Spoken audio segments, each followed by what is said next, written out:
이번 함께 나눌 장은 이제 주로 3장이죠. 3장에서는 어떻게 시노달리타스를 실현할까라는 주제인데요. 이미 다 아셨겠지만 이 시노달리타스를 실현하는 두 가지 방법으로 저마다 제 몫을 한다는 것과 그리고 함께 한다는 것. 이 시노달리타스, 시노두스에 함께 길을 걷는다는 의미가 있는데 함께라는 의미가 많이 강조됐지만 그 안에서 저마다 저 자신의 몫을 행한다는 것이 많이 강조가 안 돼 있었는데 이 책은 그 부분을 보완해주는 아주 좋은 책으로 보입니다. 그래서 먼저 저마다 제 길에서를 먼저 살피고 그 다음에 함께를 살피죠. 저마다의 제 길에서는 하느님 백성의 품위와 몫에 대해서 살펴보는 것이고요. 그 다음에 함께에서는 이제 주로 하느님 백성과 그리스도의 몸 이 두 가지가 교회의 중요한 어떤 표상이고 표징인데요.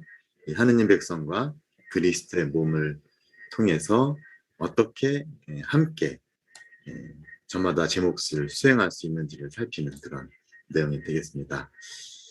그러니까 주제는 시노달리타스를 실현하는 방법인데 그 방법을 구체화하기 위해서 제2차 바티칸 공의회의 중요한 정신들을 이렇게 차용해서 설명해주는 그런 내용이 되겠죠. 먼저 저마다 제 길에서 하느님 백성의 품위와 몫에 대해서 먼저 품위의 동등성에 대해서 얘기를 하죠. 시노달리타스를 실현하기 위해서 제일 기본 바탕이 되어야 될 것은 바로 하느님 백성 전체에 동등한 품위가 있다는 것. 이것을 먼저 각자가 인식을 할 필요가 있다는 거죠. 이것은 뭐냐면 하느님 백성 모두가 세례 성사를 받음으로써 누리는 하느님의 자녀라는 동등한 품위를 지니고 있다는 것. 이 품위에 있어서 차별이 없다. 사제고 수도자고 평신도고 주교님이고 교황님이고 간에 똑같이 이 품위에서는 동등하다. 우리는 모두 하느님의 자녀라는 똑같은 품위를 지니고 있다. 그래서 이걸 강조하기 위해서 공회에서 평등성을 얘기하는데요. 우리는 똑같은 세례를 받고 그리고 동일한 사명을 부여받았죠. 복음 선포, 구원 실현, 하느님 나라 확장, 그리고 동일한 목표, 부르심이죠. 뭐냐 바로 거룩함으로의 부르심, 하느님과의 일치로의 동일한 목표를 우리가 받았다. 이 부분에서 우리는 그 어떠한 차이도 있을 수 없이 동등하고 평등하다. 이게 제2차 바티칸 공의의 정신인데 이 하느님 백성의 동일한 품이 바로 하느님의 자녀로서 그리고 그리스도의 제자됨으로써의 이 동일한 품위는 그렇기 때문에 형제애, 서로를 형제로 여기는 거죠. 그리고 서로를 섬기는 그런 실존의 방식을 따르도록 한다는 거. 이게 제2차 바티칸 공의회가 그 이전에 교회론을 뛰어넘어서 제시하려고 했던 가장 중요한 밑바탕인데 시노달리타스의 실현을 위한 기초가 된다는 말씀이죠. 이 부분을 신자분들이 사실 잘 인식하지 못하는 것 중요하죠. 그래서 여러분들 혹시 나중에 기회 되실 때 제2차 바티칸 공의회의 정신이 사실은 신약 성경의 정신이고 예수님의 정신이죠. 이걸 잘 숙지하시고 이렇게 전해주는 것도 중요하지 않나 생각이 들고요.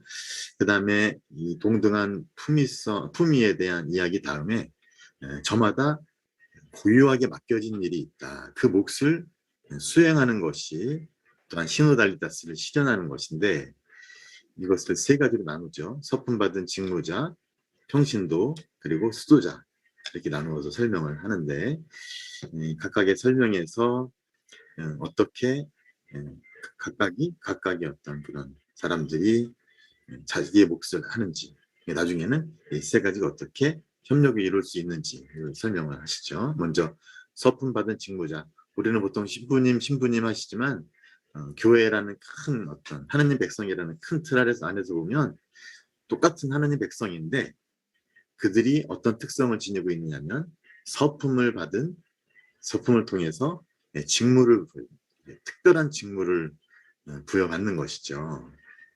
그래서 그들이 이 직무를 받으면서 어떤 역할을 하는지에 대해서 정리하지 않으면 자꾸만 이 성직자와 평신도 관계가 상하, 지배 복종, 이 그릇된 관계로 이해될 위험이 많고 중세 시대 그런 생각에 머물 위험이 많다.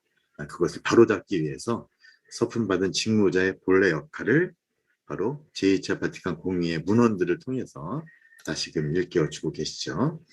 이제 서품받은 직무자는 교계 제도라는 큰 틀 안에서 자리하고 있는데 바로 이 교계 제도, 사제 직무자가 포함된 이 교계 제도의 목적은 뭐냐면 하느님 백성을 사목하는 거죠. 보살피는 거죠. 그리고 성장시키고 백성 전체 선익에 봉사하도록 그리스도께서 세우셨다. 내 양들을 돌보아라. 이 말씀이에요. 양들을 돌보기 위해서 교계 제도가 있는 거죠. 그 돌봄의 방식은 바로 봉사하는 것이고 그다음에 섬기는 것이다. 이게 바로 예수님께서 보여주신 삶의 방식이 교계 제도를 수행하는 방식이어야 한다. 그리고 이 섬김의 동기는 사랑이었죠. 하느님 아버지를 향한 사랑과 그다음에 인간을 향한 사랑. 그 사랑 때문에 예수님께서 섬김으로 삶을 사셨고 이를 통해서 사람들을 구원하고자 하는 목적을 갖고 계셨기 때문에 이 서품받은 직무자는 바로 봉사직을 수행하는 것인데 이 봉사는 다른 무엇보다도 다른 구성원이 자신의 몫을 자신 몫의 봉사를 할 수 있도록 활성화 조직화하는 것이다. 그러니까 다른 거 하지 말고 평신도들이나 수도자들이 각자 고유한 자신의 몫을 잘 수행하도록 서포터해주는 역할이 조직화해주는 역할이 바로 사제의 역할인 것이죠. 그야말로 봉사하는 것이죠. 그리고 물론 이 직무 수행을 위해서 사제들에게 부여된 고유한 권위와 권력이 있습니다. 권력이라고 하긴 그렇고 권한이 있죠. 어떤 책임이 있습니다. 그것은 위압적인 방식이어서는 결코 안 된다는 것이고요.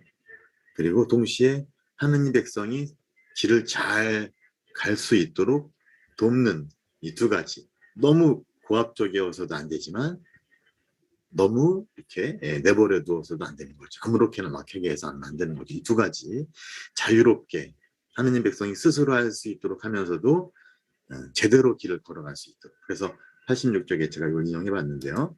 교계 제도는 말씀이 올바로 선포되고 성사가 유효하게 거행되며 신자들이 자신들의 삶에서 복음을 말과 삶을 통해 증언할 수 있도록 봉사하는 것이다. 말씀과 성사를 통해서 신자들의 삶에 복음을 신자들의 삶에서 복음을 말과 삶을 통해 증언할 수 있도록 봉사하는 것이며 권위와 권력은 이를 위해 부여된 것이다. 그러니까 신자분들이나 수자분들께서 고유한 자신들의 몫을 잘 삶의 자리에서 해나갈 수 있도록 봉사하기 위해서 권위와 권력이 주어진 것이지 자기 멋대로 마음대로 하기 위해서 주어진 것은 결코 아니라는 것이죠.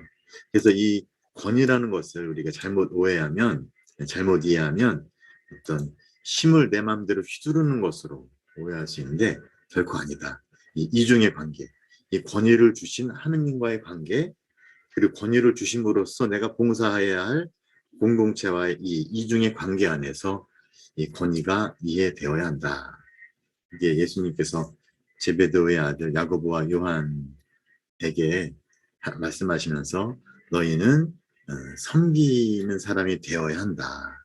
사람의 아들도 섬기러 왔다라는 이 말씀을 이렇게 또 구체적으로 설명해 주는 내용이 되겠습니다. 그런데 사실 잊지 말아야 될 것은 이 봉사하는 직책이기 때문에 도구로 오해될 수 있지만 사실은 사제직의 직무 수행 자체가 사제를 성화시키는 길이라는 거죠. 그리고 그 방법은 사랑이다. 그러니까 순전한 도구가 아니라 사제는 그 직무 수행을 통해서 자신의 거룩함으로의 부르심에 응답하면서 나날이 거룩한 삶으로의 길로 나아가고 있다. 이 얘기를 해주시는 거죠. 그래서 이 서품 받은 직무자, 교계제도 안에서 하느님 백성 안에서 서품 받은 직무자의 역할과 방식 잘 이해할 때 시노달리다스가 잘 이해되고 수행될 수 있다. 이런 얘기를 해주신 거고요. 두 번째는 평신도. 네, 평신도는 이 우리나라 말이 좀 이상한데요. 평신도, 평신자 뭐 이렇게 얘기하는데 일반 신도라고 얘기를 보통 하지만 사실은 공의 이후로 평신도를 지칭하는 말을 크리스티 피델레스라는 고유한 표현을 썼어요. 그리스도를 믿는 사람으로서 먼저 규정을 한다는 거죠. 평신도를. 그러니까 그리스도와 직접적인 관계를 더 많이 강조를 하고 있다는 겁니다. 그러니까 성직자, 수도자, 평신도 이런 다른 부류의 사람과 비교해서 평신도가 누군지를 얘기하는 것이 아니라 그리스도를 믿는 사람으로서의 평신도를 얘기를 하는 것이죠.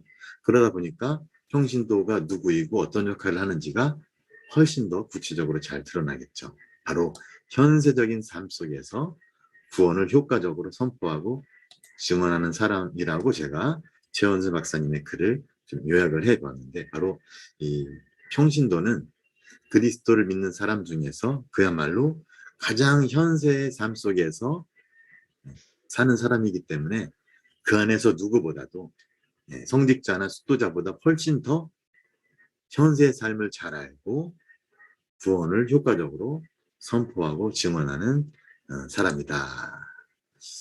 네. 이쯤에서 제가 이제 여담으로 한 말씀 드리면 여러분들은 최원수 박사님을 평신도로 보시지만 최원수 박사님 평신도시죠. 네. 그런데 이분은 이 현세 삶에 속해서 사는 사람이라기보다는 신학을 전문 어떤 업종으로 하고 있는 그리고 전직 수녀님이세요. 그리고 거의 지금 공부하면서 수도 생활을 혼자 하신다고 저는 보거든요. 그러니까 무늬만 평신. 그래서 이 책에도 이 현세적인 삶에 대한 어떤 통찰이 별로 없잖아요. 솔직히 얘기해서 다 교회 문헌이고 이론이지. 그래서 저는 최현수 박사님은 이렇게 겉모양은 평신도의 모습을 지니시지만 사실 현세의 삶은 잘 모르시는 분으로 저는 지금 보고 있거든요. 물론 저보다 더 잘 아시겠지만 오히려 성직자인 제가 여러분들과 더 가까이 이렇게 얘기를 나누면서 훨씬 더 현세 사람들의 고민. 또 지난번에 또 우리 멤버 중에 한 분이 난 안 먹어. 네, 또 교리교사 오셨지만 교리교사들 분들의 실질적인 그러한 고충과 부모님들의 이야기를 들으면서 훨씬 더 현세의 삶이 어떤 건지 좀 더 자세하게 알게 되었던 것이죠. 그런 면에서 정말로 평신도만이 할 수 있는 그러한 구원 선포와 증언이 있다는 거 저도 공감하고 이런 부분을 정말 강조해드리고 싶고 특히 이 세상의 성화에 이바지 물론 사제도 또 수자도 세상의 성화에 이바지하는 사람이지만 그야말로 이 시대의 징표를 가장 현장에서 잘 읽어낼 수 있는 분은 바로 평신도들이다. 저는 정말로 그렇게 생각을 합니다. 평신도분들의 이 이야기를 들으면 신학자들의 정말 이 식별력이 더 예리해지고 더 깊어지는 걸 제 안에서 느끼게 되는데요. 그래서 평신도는 자기 몫을 교회 안에서 그리고 세상 안에서 실천하는 사람들이다. 교회 안에서 따로, 교회 밖에서가 따로가 아니라 교회 안에서 그거 써놨어요. 일단 두 개만 썼어요. 함께 실천하는 사람들이 평신도다. 이러한 특징이 있고요. 이런 이 사명을 잘 이해하고 수행할 때 시노달리타스가 잘 이루어질 것이다. 이런 이제 말씀인 거죠. 수도자는 뭐 우리들에게 별로 그렇게 관심이 가지 않지만 읽으시다 보니까 여러분 모르셨던 내용을 좀 이해하시게 된 거죠. 교회 안에 고유한 생활 양식, 안 되겠네. 그리고 거룩함과 직접적으로 연관된 30만 되겠네. 사람들이 바로 수도자들인데, 물론 수도자들이 무슨 뭐 세례성사보다 훨씬 더 좋은 거를 이렇게 받은 건 아니에요.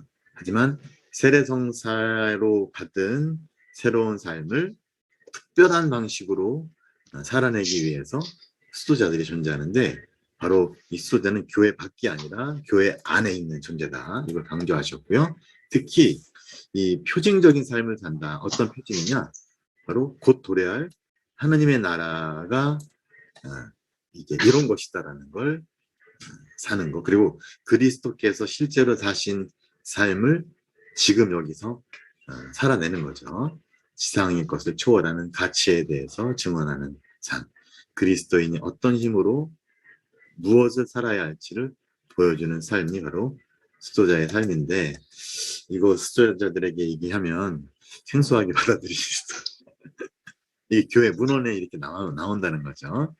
아마 그래서 수도자분들도 그냥 수녀원에 들어가서 그냥 아직까지 살아왔는데 이런 거 들으니까 또 생소하다 이렇게 말씀하실 수 있을 텐데, 우리 안에 정말 하느님의 나라를 실제로 사는 삶의 모습을 보여주는 분들이 있으실 때와 없으실 때가 다르죠. 근데 안타까운 건 지금 우리 수원교구 안에는 많은 본당의 수자들의 어떤 모습이 사라져가고 있죠. 물론 본당 재정 문제도 있지만, 왜냐면 수녀님들 월급을 줘야 되니까 재정 문제도 있지만, 또한 수녀님들의 성소가 급격하게 줄어들고 있는 그 현실이라 굉장히 좀 어려움이 있습니다. 기도가 필요한 때이고요.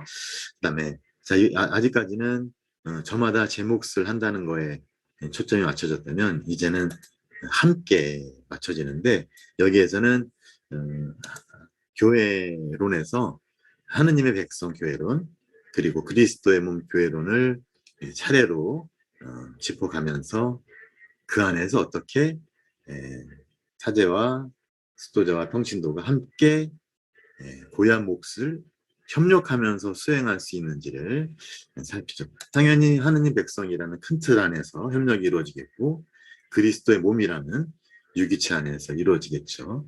그래서 하느님 백성과 관계에 대해서는 첫 번째 두 개, 하나의 사제직에 참여하는 백성, 그 다음에 하나의 예언자직에 참여하는 백성. 여기서 이제 왕직을 다 거론하지 않으셨는데, 여러분들 기억하실지 모르겠지만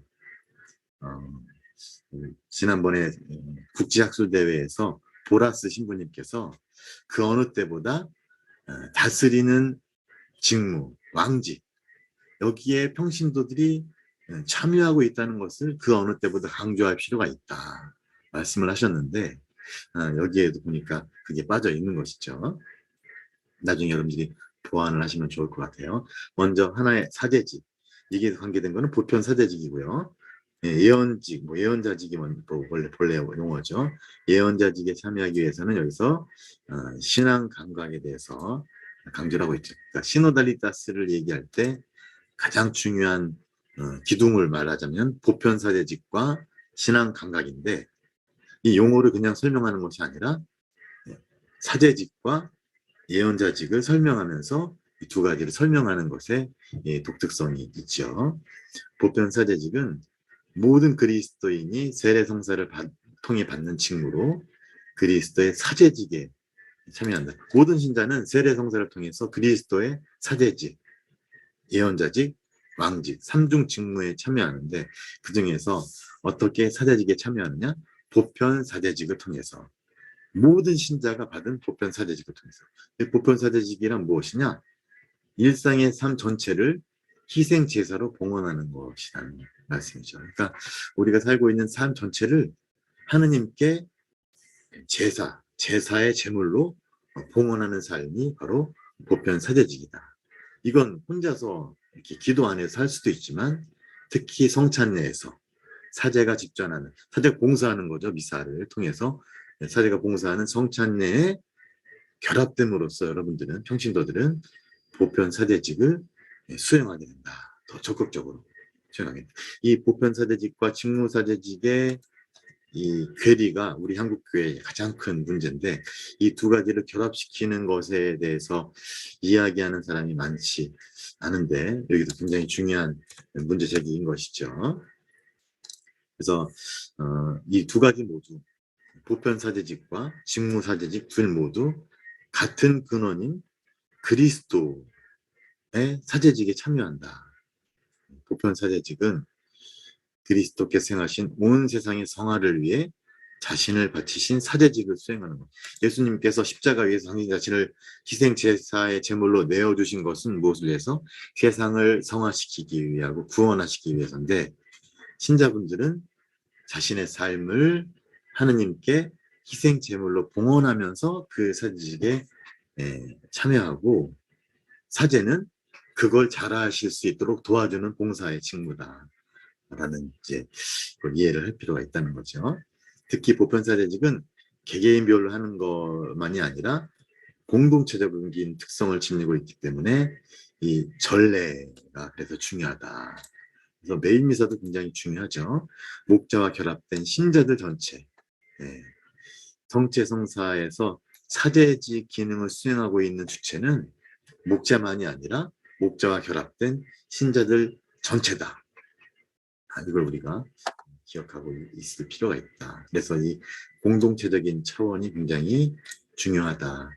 혼자서 개인 생활, 개인 기도 생활, 개인 영성 생활 하는 것으로 충분치 않다. 늘 공동체 안에 사제와 결합된 신자들 안에서 자신의 보편 사제직을 수행할 필요가 있다. 특히 개인의 삶으로 준비되고 성찬례에서 절정에 도달하고 다시 개인의 삶으로 파견되는 이 보편 사제직 수행의 구조가 있다는 거죠. 그러니까 여러분들은 일상의 삶을 성찬례로 가져오시고 봉헌하시고 다시 파견되는 그런 순환적인 구조를 갖고 있다. 이게 하나의 사제직에 참여하는 백성. 여기서는 보편 사제직과 직무 사제직의 결합을 많이 강조를 했죠. 또 하나의 예언직, 예언자직에 참여하는 백성인데요. 진리를 증언하는, 진리이신 그리스도를 증언하는 그리스도인의 사명, 진리, 선포인 거죠. 선포. 그래서 진리가 무엇인지를 알아보고 이해하고 그것을 선포하는 그 사명을 수행하기 위해서 우리 스스로는 할 수 없고 은사를 받아야 되는데 그게 뭐냐면 선물이 뭐냐면 바로 신앙 감각이라는 것이죠. 센수스 피데이 10분 후에 종료된다고 나오네요. 센수스 피데이라는 신앙 감각을 받는데 이 신앙 감각은 어떤 이렇게 좀 육체적인 그런 감각이 아니라 직관적입니다.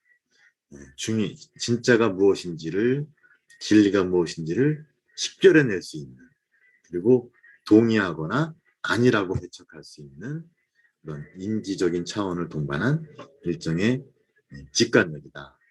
그리고 이 신앙 감각이 사실은 교도권과 서로를 향해 바라보고 있는 호혜적 관계에 있다는 것을 잊지 말아야 된다는 것이죠. 교도권은 늘 신자들의 신앙 감각에 귀를 기울이고 신자들 역시도 교도권이 잘 봉사직을 수행할 수 있도록 참여하는 그렇게 동시에 그릇된 길로 갈 수 있는 감각을 정화시키기 위해서는 교도권의 도움이 필요하다.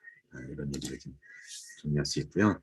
세 번째, 한 몸의 지체들. 그러니까 아직까지는 하느님 백성 안에서 어떻게 함께 직무를 수행하느냐에 있다면 이제는 그리스도의 몸이라는 그런 교회론 안에서 어떻게 함께 직무를 수행할 수 있는지. 그런데 이 그리스도의 몸이라는 이 표상은 이게 몸의 지체들처럼 함께 결합되어 있다는 것을 설명해 주기 위한 저마다의 역할을 함으로써 교회의 성장에 기여한다는 것이죠.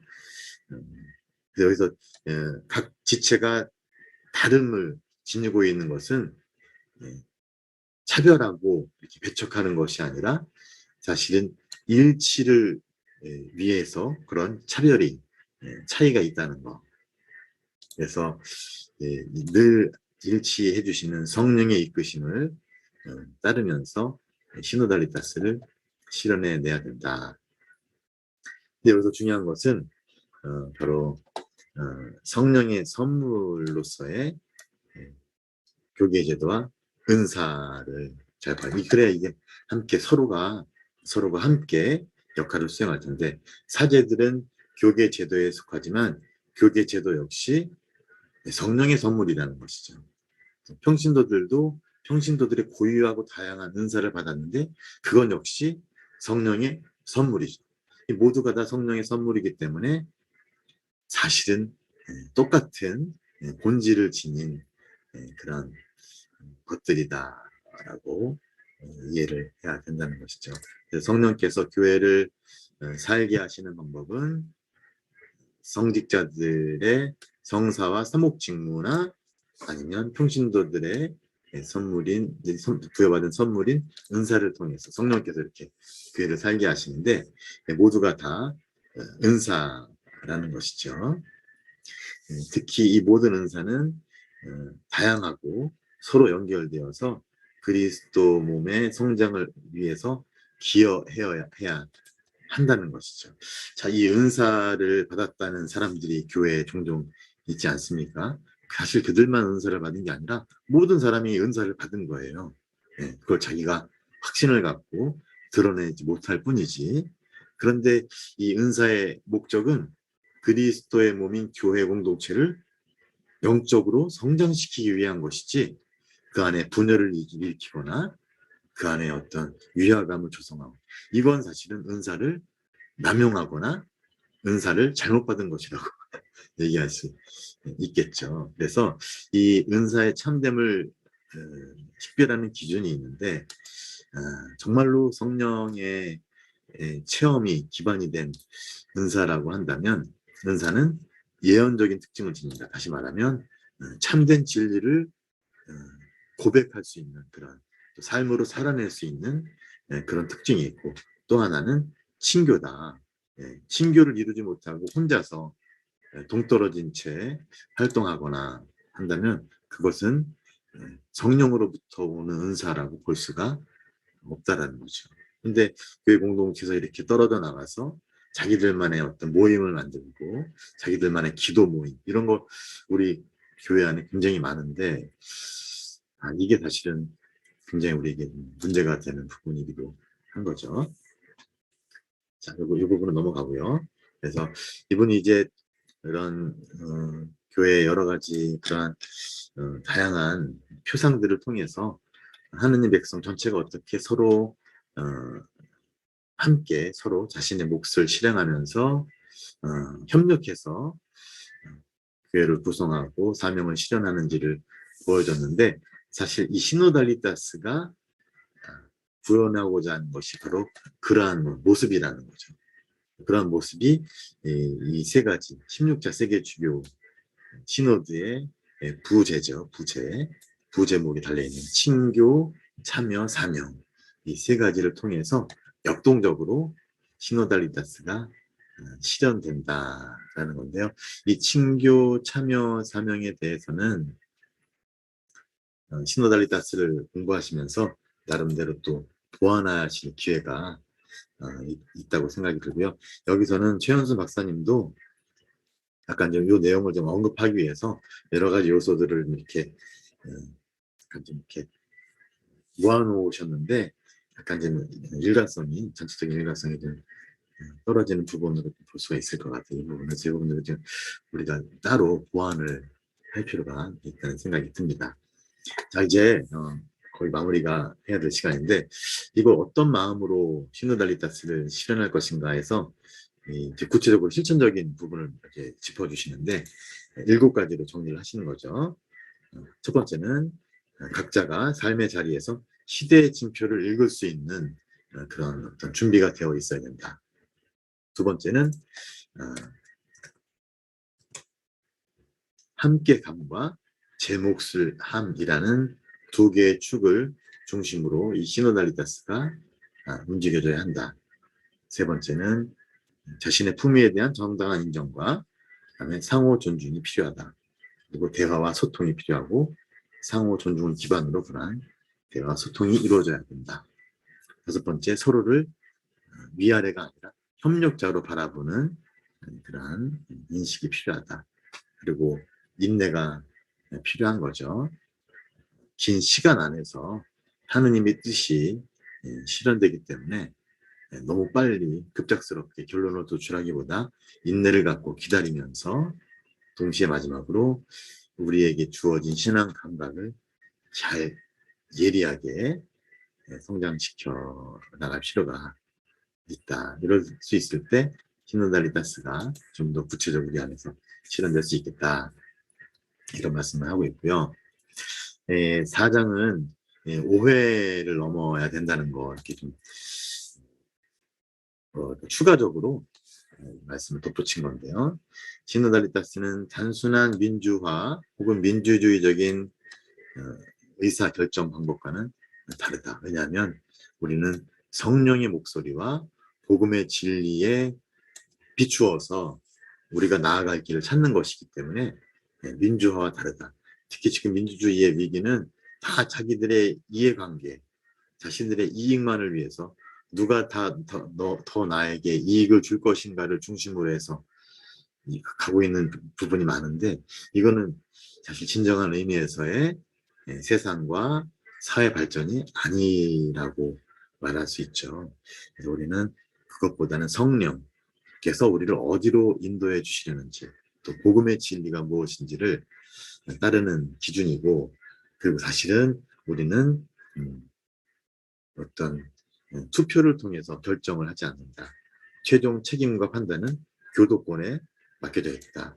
이 교도권을 함부로 막 하라는 게 아니라 봉사 직무라는 거죠. 교도권이 사실은 이러한 책임을 갖고 판단을 내리는데 쉬운 게 아니다. 어렵다. 이걸 우리가 알 필요가 있고, 이런 봉사를 하는 사람이 분명히 필요합니다. 네. 그리고 그 다음에 직무를 권위나 권력 개념으로 보지 말아야 되고, 그래서 직무를 어떻게 또 은사를 어떻게 봉사에 사용하는지가 관건이다. 세 번째는 우리가 지금 하고 있는 것은 교회의 삶과 활동이다. 지금 교회에 맡겨진 복음 선포, 기도, 전례, 애덕, 하나님 나라 확장을 위한 봉사, 이런 걸 위해서 우리가 지금 모이는 것이지, 무슨 뭐 교회를 우리가 결정하거나, 지금 독일 교회가 잘못 가는 이유가 이제 마지막으로 그 환류 시스템은 그 표를 보시면 되는 거고요. 자, 평가를 우리가 두려워하지 말자. 우리가 또 얘기를 나누면서 또 우리가 처음에 했던 평가를 좀 교정시켜 볼 수는 있으니까.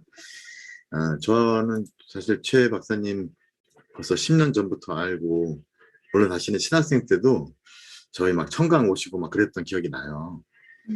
그랬다가 이제 나중에 소강대에서 공부하시 다시 이제 로마로 가셔서 학부부터 다시 공부를 하셨는데, 최 박사님이 정말 좋은 공부를 하고 오시긴 했는데, 이분의 역할은 교회의 중요한, 특히 제2차 바티칸 공의 중요한 문헌들을 잘 해석하고 그거를 정리해서 전달하는 것으로 많이 생각하고 계신데, 사실 중요한 역할이긴 하지만 우리 입장에서 볼 때는 그래도 많이 좀 뭐라고 할까요? 우리의 기대에는 좀 못 미치는 부분이 분명히 있죠. 제가 볼 때는 제2차 바티칸 공의회 또 루멘젠시움을 중심으로 교회 현장에게 시노다리타스 정신을 되살리고자 하시긴 했는데, 또 중세 시대 교회관을 넘어서기 위한 공의의 의도도 명확히 하였고, 또 시노다리타스를 구성하는 다양한 개념들을 공의의 문헌의 맥락에 따라 명확하게 설명해 주셨는데, 너무 이상적으로 들리는 것도 사실이고, 지금 공의의 문헌을 그냥 그대로 이렇게 정신은 이렇다라고는 하지만 문헌을 그냥 이렇게 그대로 전해주는, 그래서 공의 안에 있는, 물론 이분도 이런 걸 의식은 하시지만 저항, 격렬한 토론, 그리고 공의회가 각 지역교회, 특히 한국교회에서 수용됐을 때 겪게 된 어려움들, 이런 것들을 다루지 않기 때문에 너무 이상적으로 들린다는 거죠. 이 시노달리타스에 대한 내용은 잘 소개를 받았는데, 왠지 우리의 현실과는 너무 동떨어진 듯한 그런 느낌은 왜 저만일까 생각이 드는데, 한국의 또 한국교회의 역사, 또 상황 이런 것이 분명히 있는데, 공의의 정신과 시노달리타스 정신의 일원이 이걸 잘 이해해서 수용해야 된다. 이런 차원에만 머물러 있는 것은 아닌지, 그거는 좀 문제 제기를 제가 문제로 제기하고 싶을 건데, 예. 이 부분의 문제 제기는 간단하죠. 뭐냐면 시노달리타스를 올바로 이해시키고 오해되는 부분을 불식시키기 위한 것이다. 하지만 그런 의도는 의도대로 이 책을 썼지만 사실은 우리 신자분들 개개인들이 느끼는 현실적인 어려움, 또 수용 조시의 한국교회 상황과 역사를 고려하지 않고 있기 때문에 너무 추상적이고 비현실적으로 다가오고, 개념이나 표현들 의미의 맥락이 너무 그쪽으로만 치우쳐져서 과연 우리가 이걸 수용할 수 있을까? 이것도 우리의 몫이라고 얘기하실 수는 있지만 그럼에도 너무 멀리 떨어져 있는 느낌이다. 이건 저의 생각인데요. 시노달리타스를 만약 예를 들더라도 이 개념이 수용될 때 그 사는 사람들의 삶의 자리, 또 사람들의 인식, 의식도 붙여야죠. 의식, 그리고 삶의 실천, 그리고 삶의 구조, 이 다양한 것들이 얽혀있는 삶 안에 이 개념이 들어오기 때문에 공예 교부들이 아무리 인식을 바꾸기 위해서 이런저런 표현을 바꿔 썼다고 한들 그게 이 현실을 변화시키기는 정말로 어렵다. 그래서 지금 현재 교회 안에 있는 사람들의 인식, 또 정체성, 관계, 전례에 대한 인식, 실천, 교회 구조, 운영 방식, 삶의 구조, 이런 다양한 것들을 살피면서 시노달리타스를 다뤄야 하지 않을까. 특히 이 모든 것이 역사의 산물이라고 한다면 지금 우리의 모습은 이렇게 흘러온 역사의 어떤 결론인데, 이렇게 흘러온 역사를 다루지 않고 과연 교회 가르침만을 갖고 우리가 변화할 수 있을까? 이런 건 좀 하나 우리가 숙제로 남겨진다. 저는 단순히 한마디로 이 말씀을 좀 드리고 싶어요. 초대 교회에 신자들이 우리 그리스도 신앙을 어떻게 받아들였는가? 어떤 것으로 받아들였는가? 그것이 과연 우리들에게 매우 중요한 힌트가 되지 않을까? 이렇게 단순하게 시작하면 오히려 시노달리타스를 너무 거창하게 막 이론이 이렇고 역사가 이런 것보다 단순하게 복음이 뭐고 한국인에게 어떤 의미였고 왜 투신했는지, 과연 오늘날 그것을 그렇게 살기까지는 왜 어려움이 있는지, 이런 걸 생각해 보면 시노달리타스를 한국에서 수용하는데 어떤 어려움이 있고 또 어떤 노력을 기울여야 하고 이런 것들을 좀 생각해 볼 수 있지 않을까 차원에서 외람되이 이런 저의 개인적인 생각들을 말씀을 드렸습니다.